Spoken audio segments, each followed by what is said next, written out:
1946 is our year of decision. This year we lay the foundation of our economic structure, which will have to serve for generations. This year we must decide whether or not we shall devote our strength to reaching the goal of full production and full employment. This year we shall have to make our decisions, which will determine whether or not we gain that great future at home and abroad, which we fought so valiantly to achieve. I wish I could say to you that everything is in perfect order, that we are on the way to eternal prosperity. I cannot. The month ahead will be difficult. We are well along the road toward our goal, but every turn the risk of coming upon a barrier which can stop us. In the message to the Congress on September the 6th, 1945, and in other messages, I have outlined legislative proposals to meet the problems which lie ahead. Allied victory had rescued humanity from a dark future, but for President Truman and his administration, the celebrations were short-lived. There were still a number of challenges that remained, including the demobilization of millions of men and women, reshaping the economy without putting millions out of work, social unrest, and growing racial tensions at home, and the looming threat of the nation's burgeoning rivalry with the Soviet Union. I, Harry S. Truman, do solemnly swear that I will faithfully execute the office of President of the United States and will, to the best of my ability, preserve, protect, and defend the Constitution of the United States. So help me God. You're listening to the Best of My Ability from the National World War II Museum in New Orleans. This is Episode 9, The Pool of Armed Might. I'm your host, Dr. Kristen Burton.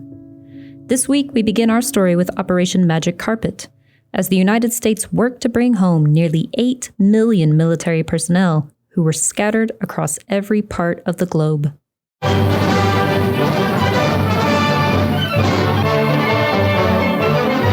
Into New York Harbor comes a prize of war, the luxury liner Europa.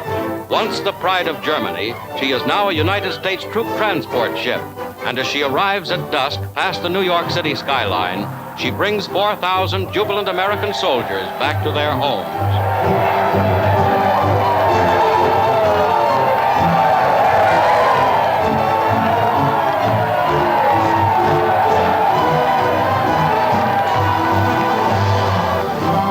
A federal marshal takes over the 50,000-ton Europa. She is now to fly the Stars and Stripes and to carry many another veteran back from war.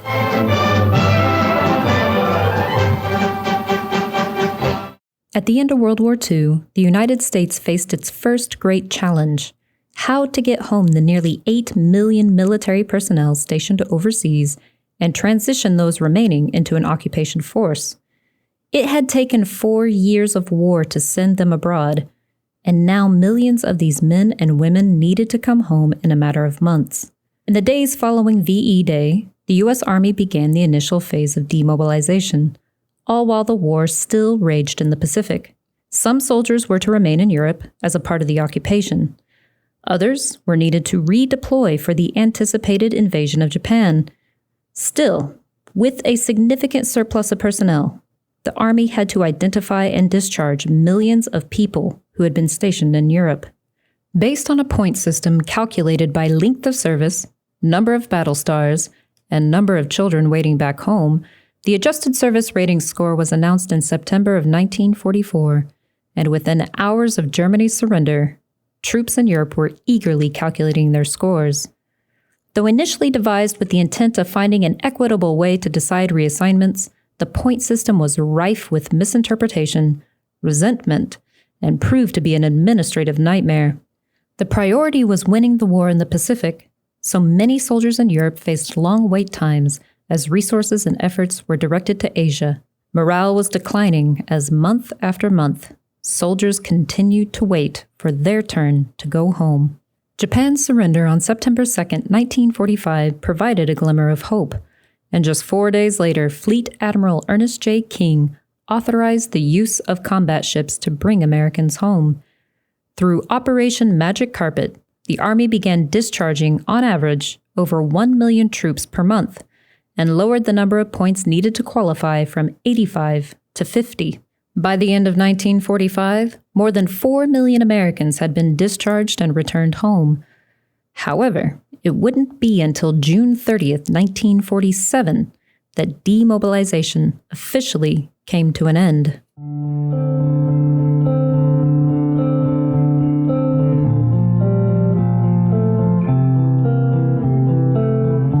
Joining us this week via Zoom to discuss the post-war United States and the economic and social changes Truman faced in the immediate aftermath of World War II is Dr. Marcus Cox, professor of history at Xavier University of Louisiana. All Americans are elated that the war is over, and that there's a strong desire to return to peacetime, to rejoin your loved ones, to have people at home.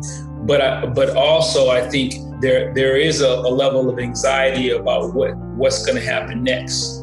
How is America going to transition to a peacetime economy? But when you think of the United States after World War II, a lot of people don't realize how difficult it was to transition to a peacetime economy. And so Truman had, several major challenges ahead of him. So, the first challenge is that, what he really wants to do is reduce the level of federal expenditures in 1945-46 after the war is over. And so the first thing he does is to demobilize the military, which is a huge, part of those expenditures. But by demobilizing the military and sending millions of men and women back to civilian society, of course, you have to create jobs. Back in 1918, these were pretty exciting pictures. The fighting men of America coming home from France. Down Fifth Avenue, they marched with their brass shining and grins a mile wide. The crowds cheered and waved flags, and the doughboys home from Chateau Thierry and Belleau Wood planned on picking up their lives just where they'd left them. Only for a lot of them, it didn't work out that way. Not exactly. Some of these marching men wanted to go back to school, but discovered they didn't have the money. Others learned the jobs they'd left behind were gone, or if they were there, they didn't want them. They wanted something better. But for these returning soldiers, no legislation had been passed, nor any program mapped out to give them the break they deserved. They got medals, but 15 years later, some of these men were selling apples on street corners. Others were known contemptuously as bonus marchers. What about this time, Mac? Are these Navy boys going to get the same sort of deal? What about this man who's fought the long, tough fight up Italy and has been knocked out? What's going to happen to him? Is it going to be the same for these GIs hitting the beach at Saipan? Or the Siegfried Line, or the Gothic Line, or any line that's needed hitting? When it's all over, is it going to be like last time for them? No, this time it's going to be different. Yeah? What makes you so sure? Because in Washington, there were a group of congressmen with long memories who were in the last war. They knew that when a man gets out of the Army or Navy or Marines, he's worried most about a job, an education, and a home. And that's why Congress, led by the President, passed the law. The Servicemen's Readjustment Act of 1944, better known as the GI Bill of Rights. The GI Bill provided veterans returning home from the war a wide range of benefits, including low-interest business loans, low-cost mortgages, unemployment compensation, and payments for tuition and living expenses for those who wish to finish high school or attend college or a vocational school. The bill was created out of a desire to avoid the political problems that arose after World War I. Veterans of that conflict came home and received little support when it came to transitioning back to civilian life. Veterans organizations that formed after the war mobilized their millions of members to fight for Congress to pass a bill that put those benefits in place. By passing the GI Bill in 1944, there was also hope of helping to prevent another Great Depression. An educated populace with job opportunities and money to spend would be good for the post-World War II economy. Although the GI Bill did not outwardly advocate for discrimination, the law was designed to accommodate Jim Crow. Mississippi Congressman John Rankin, well known for his ardent support of segregation and his attempt to have all Americans of Japanese descent deported, insisted that the program be administered by the states rather than the federal government. As a result, many Black veterans and other minority groups had difficulty claiming some of their benefits when administered by local agencies. Black veterans returned home to the promise of a new life, only to find they were still living under the same white supremacist laws that had prevented them from entering neighborhoods, universities, and job markets as before the war. Still, those who were able to claim their benefits, some 49% of all World War II veterans, saw it transform their lives. The GI Bill had a tremendous impact on the Black community. In particular, many people would argue that the GI Bill is really responsible for building the Black middle class, beginning in the 1950s. And I can even personally, I can think of so many different stories in terms of my family and other people I know, where individuals like my grandfather, who was able to go to college, and my uncle, who was able to get a job in the U.S. Postal Service because he served in the Navy, and ended up retiring from that job and putting all his children through college. You also have a lot of it, and of course, one of my areas that I focus a lot on is the history of military training programs at Black colleges. And I know for a fact that enrollment at HBCUs during the 1950s increased exponentially with just about all HBCUs, because there were so many veterans that were returning and going back and getting their education, or getting their high school diploma. And there was probably as many or more individuals who were using the benefits to go to trade school and to get skilled training in different industries. And the GI Bill was able to pay for this. Now, normally what would happen if their benefits and resources were managed by the federal government, they were probably better distributed. If they had to be distributed by the state governments or local governments, that's when African Americans would have difficulty receiving those type of benefits. Though the GI Bill guaranteed veterans low-interest mortgages, it was not the VA, but white-run banks that administered these home loans. Changing demographics also meant that these problems were not relegated to the South. Discriminatory housing practices took place throughout the country. Idyllic suburban neighborhoods came with overtly racist and anti-Semitic covenants, legally enforceable contracts that prohibited these groups from purchasing or leasing homes in certain neighborhoods.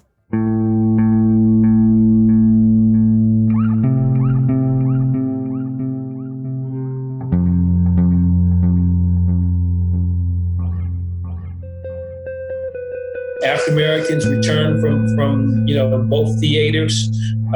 They're still in their uniform, and at that particular point, you have a rash of race riots and physical assaults, murders, and what have you that take place throughout the United States, but in particular the South.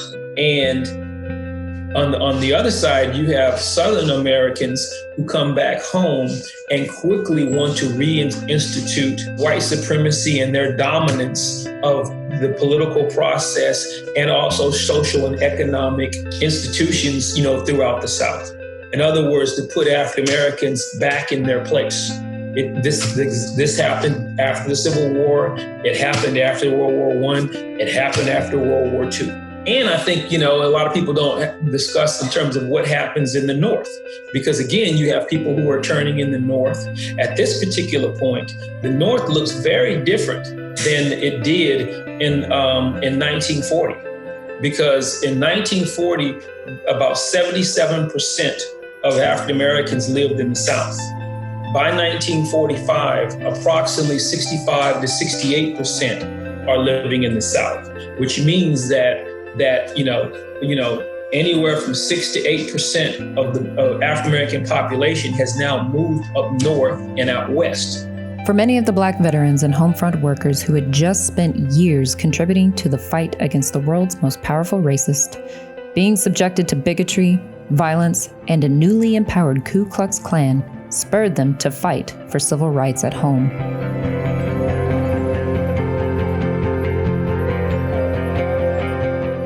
so many of African-American civil rights leaders who returned in the 1945, 46, almost immediately became active in the civil rights movement on a local and national level. You have Medgar Evers in Mississippi.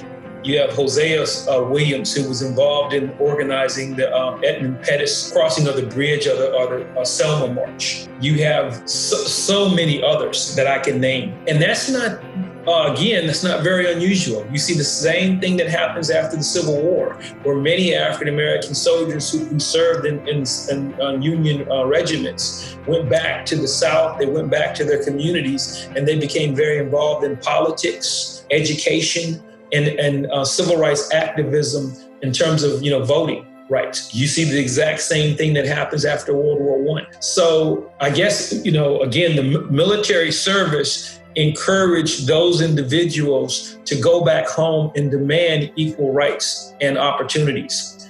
You see a rash of social and racial unrest after World War II because you have so many African-American men and women who are pushing the margins or the norms, so to speak, in their local communities as it relates to sitting in the back of the bus or trying to vote or trying to assert their rights as American citizens. And they almost always use their military service as the foundation of that right. And so that, and I think, again, that resonated very well with Truman, but also, you see this level of activism that comes out of World War II, which is, again, not completely different than in the past, but certainly it's reignited. And of course, obviously, some of the largest or most significant civil rights advances that take place in the 50s and early 60s were led by military veterans from World War II.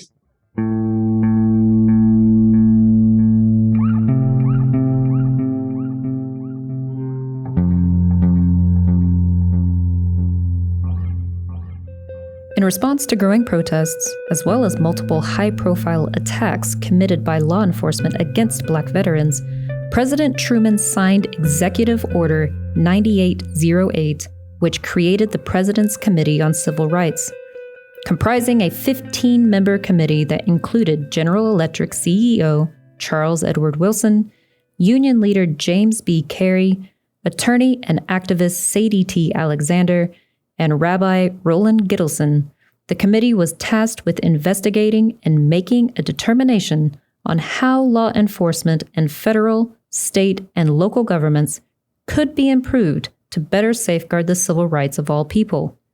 10 months after their formation, the committee released their report. Titled, "To Secure These Rights," the report made a number of recommendations to the Truman administration, including abolishing the poll tax, an anti-lynching law, laws that would enforce fair housing, education, employment, and health care, and desegregating the military. The committee's work directly led to critical legislation in the fight for civil rights, including Executive Order 9980, which desegregated the federal workforce, and 9981, which desegregated the military. The burgeoning Cold War also proved to be a catalyst for some of these social reforms. The world was watching, and soon after World War II's end, America's racism became a chief tenet in Soviet anti-U.S. propaganda.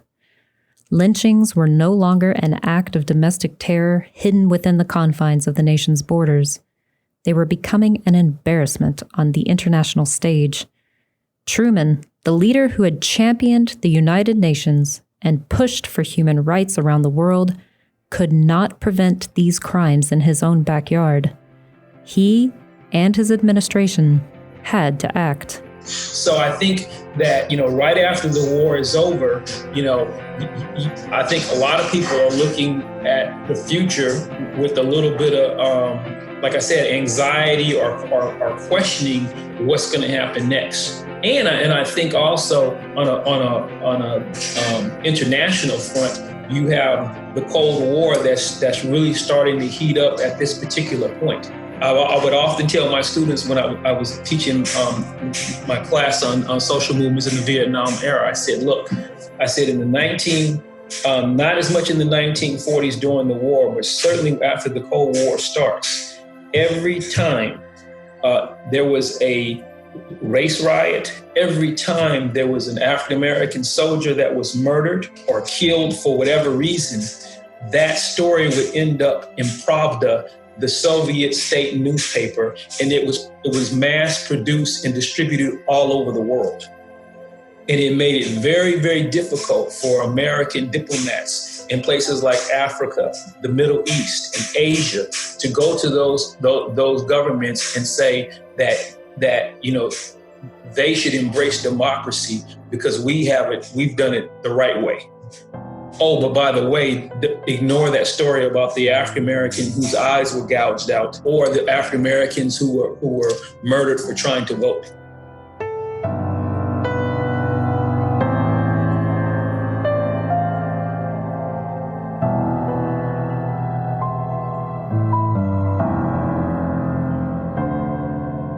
When we think of the good war, we think of a time where, and as many people have described, America's greatest generation came together, they sacrificed, they fought together, they worked hard to overcome, tyranny and totalitarian governments throughout the world to promote democracy and peace. But what many people don't remember or realize, the level of racial and ethnic discrimination in the employment industry, the number of race riots that took place at that particular time.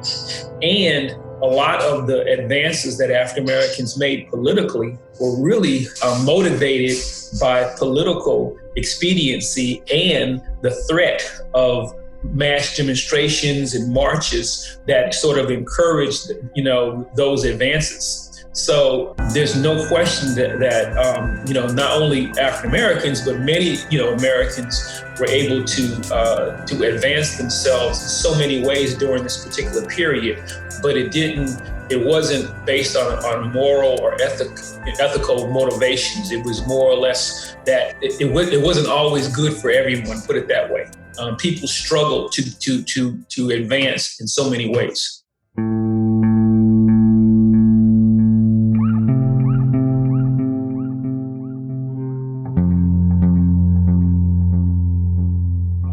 Our immediate task is to remove the last remnants of the barriers which stand between millions of our citizens and their birthright. There is no justifiable reason for discrimination because of ancestry or religion or race or color.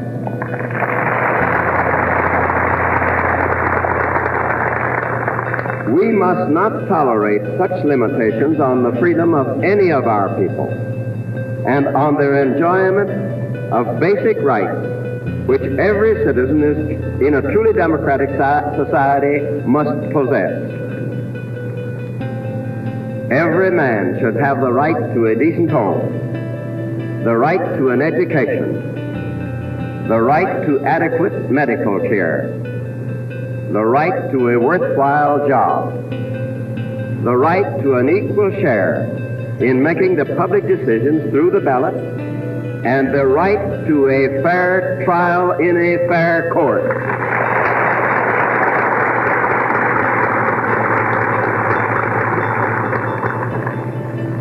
We must ensure that these rights, on equal terms, are enjoyed by every citizen. To these principles, I pledge my full and continued support.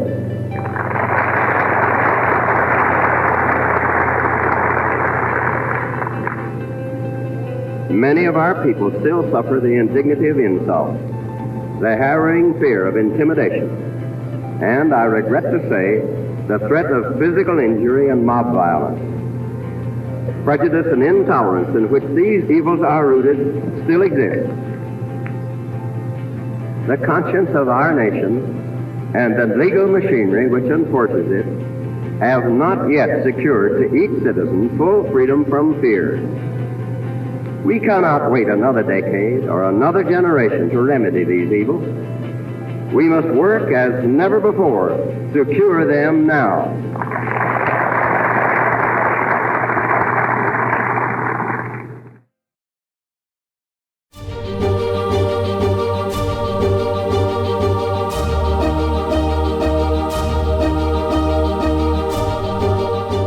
National World War II Museum, I'm Dr. Kristen Burton, and this has been Season 1 of To the Best of My Ability. Join us again in November when we return with brand new episodes. This final episode was written by our executive producer, Gemma R. Birnbaum. Media production manager, Jeremy Burson, did the sound mixing. Archival audio is courtesy of the National Archives.